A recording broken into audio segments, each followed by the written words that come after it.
ঠিক আছে গোবিন্দা ঠিক আছে গোবিন্দা ইহঁতে কৰি ল'ব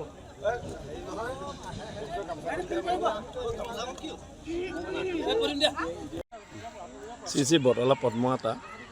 যিজনৰ নামেই নিজৰ চিনাকি মহাপুৰুষ মাধৱদেৱৰ ওচৰত তেখেতে ভক্তি ধৰ্ম গ্ৰহণ কৰি আহি বৰনাৰায়ণপুৰত তেখেতে শ্ৰী শ্ৰী বটলা সত্ৰ প্ৰতিষ্ঠা কৰিলে আৰু বটলা সত্ৰ প্ৰতিষ্ঠা কৰি তাতেই প্ৰায় 12 বছৰ কাল থাকি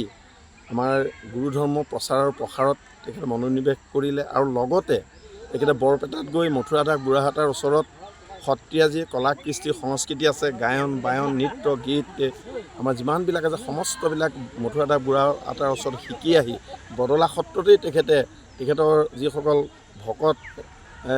বৈষ্ণৱ আছিল সেইসকলৰ লগত অনুশীলন কৰায় আৰু মহাপুৰুষ শ্ৰীমন্ত শংকৰ গুৰুজনাৰ তিৰুভাৱ তিথি মহাপুৰুষ মাধৱ গুৰুজনাৰ তিৰুভাৱ তিথি বটলা সত্ৰত তেখেতে 4 দিনীয়া কাৰ্যসূচী ৰূপায়ণ কৰিছিল আৰু সেই 4 দিনীয়া কাৰ্যসূচী এনেধৰণৰ আছিলে চাউল ভোজনী থাপনি কীৰ্তন আৰু ভাঙনি আৰু এই দুজনা গুৰুৰ তিৰুভাৱ তিথিতেই মহাপুৰুষে সত্ৰীয়া যিবিলাক কলা সংস্কৃতি আছে এই গোটেই কলা সংস্কৃতিবিলাক তাতে কি হয় পৰিৱেশন কৰা হয় আৰু অনুশীলনৰ ব্যৱস্থা কৰা হয় আৰু সেইজন আতাপুৰুষে আমাৰ অৰুণাচলৰ যিসকল আমাৰ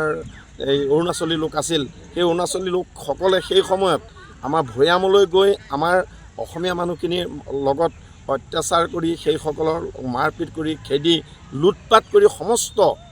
ধন সোণ যিমান সমস্যা লুটপাট কৰি পেলাই তেখেতে লৈ আহিছিলে আৰু সেই কথাখিনি বদলাটাক সেই সময়ৰ মানুহ লোকসকলে অৱগত কৰিলে বদলাটাই ক'লে ঠিক আছে মই ইয়াৰ ব্যৱস্থা এটা কৰিম বাৰু এই আতাপুৰুষজনাই হাতত ধনুকাৰ লৈ সেই অৰুণাচলৰ যিসকল জনজাতীয় লোক তেখেতসকলৰ লগত যুদ্ধত অৱতীৰ্ণ হৈছিল আৰু যুদ্ধত অৱতীৰ্ণ হৈ যিসকল অৰুণাচলী লোক আছিল তেখেতসকলে খৰ মাৰিবলৈ মানুহ চাই কাকো দেখা নাপায় আতাপুৰুষক দেখা নাপায় তাৰপাছত আতাপুৰুষে জাউৰিয়ে খৰ মাৰে আৰু তেওঁলোকৰ গাত লাগি বিন্ধি সেই অৰুণাচলী লোকসকলৰ মৃত্যু হয় সেই অৱস্থাটো দেখি পেলাই সেই অৰুণাচলী লোকসকলে ভাবিলে যে এইজন দেও মানুহ বুলি কৈ ভয়ত গোটেই তাতে ধনুখৰ পেলাই চব পলাই পত্ৰং দিলে আৰু পত্ৰং দিয়াৰ পাছতে তাতে ৰাজগড় পাৰ কৰি সেইসকলক খেদি আতাপুৰুষ ঘূৰি আহি পেলাই এতিয়াও বালিপুখুৰী বুলি আমাৰ এডোখৰ জেগা তাত এটা পুখুৰী আছে এই পুখুৰীটোৰ নামেই বালিপুখুৰী আৰু সেই বালিপুখুৰীতে ধনুখৰ পেলাই তাতে স্নান কৰিলে স্নান কৰি আটা সত্ৰলৈ গ'ল গৈ পেলাই ভকতসকলক গোটাই পেলাই তেখেতে ক'লে যে মই আৰু ইয়াত থকা নহ'ব এনেকুৱা এখন বিষম দেশ গতিকে আমি ইয়াত থকা নহ'ব আমি মাজুলীলৈ যাম বুলি তাই ভকতসকলক লগত লৈ পেলাই সত্ৰখন বদলা সত্ৰ ইয়াত এৰি মাজুলীলৈ গুচি গ'ল গৈ মাজুলীত কমলাবাৰী সত্ৰ প্ৰতিষ্ঠা কৰিলে আৰু সেইজন আটায়েই আমাৰ উজানত এক শৰণ হৰিনাম ধৰ্ম দুজনা গুৰুৱে যি ধৰ্ম দিলে সেই ধৰ্ম প্ৰচাৰ কৰি দুজনা গুৰু ধৰ্ম আমি এতিয়া যিটো অৱস্থাত পাইছোঁ মহাপুৰুষীয়া যিটো আমি ধৰ্ম যিটো আমি পাইছোঁ সেইটো আমি বদলাহাটৰ পৰা পাবলৈ সক্ষম হ'লোঁ বদলাহাট যদি নাথাকিলেহেঁতেন তেতিয়াহ'লে হয়তো আমি এই দুজনা গুৰুৰ ধৰ্ম আমি পাবলৈ আমাৰ উজান ৰাজ্যৰ মানুহখিনিয়ে পাবলৈ সক্ষম নহ'লহেঁতেন যি কি নহওক সেইজন আতাপুৰুষৰে আজি 479 সংখ্যক আৱিৰ্ভাৱ মহোৎসৱ আৰু 2002 চনৰ পৰাই আমি এই বটলা পদ্মমাতাৰ আৱিৰ্ভাৱ মহোৎসৱ ভাগ আমি অসমৰ বিভিন্ন প্ৰান্তত আমি বৰপেটাত অনুষ্ঠিত কৰিছোঁ নাৰায়ণপুৰত অনুষ্ঠিত কৰিছোঁ ডিগবৈত অনুষ্ঠিত কৰিছোঁ ধেমাজিত অনুষ্ঠিত কৰিছোঁ গতিকে এনেধৰণে আমি নগাঁৱত অনুষ্ঠিত কৰি এনেধৰণে আমি আতাপুৰুষজনাৰ আৱিৰ্ভাৱ মহোৎসৱ আমি উদযাপন কৰি আহিছোঁ এই বছৰ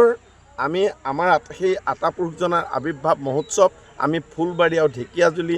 ৰাইজসকলৰ পূৰ্ণ সহযোগিতাত আৰু ফুলবাৰী ঢেকীয়াজুলি সেৱা সমিতিৰ নিমন্ত্ৰণ ক্ৰমে আমি আহি পেলাই ইয়াত উদযাপন কৰিবলৈ লৈছোঁ আৰু আমি আশা কৰিছোঁ আমাৰ এই আতাপুৰুষজনাৰ যি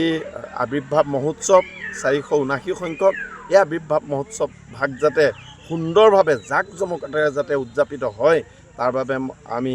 পৰমপিতা পৰমেশ্বৰৰ ওচৰত আশীষ বিচাৰি আমি সেৱা ধৰিছোঁ আৰু আমাৰ স্থানীয় সকলো ৰাইজক আমি সেৱা জনাইছোঁ যাতে সকলোৰে পূৰ্ণ সহযোগিতাত আৰু পূৰ্ণ কায়িক আৰু শাৰীৰিক মানসিক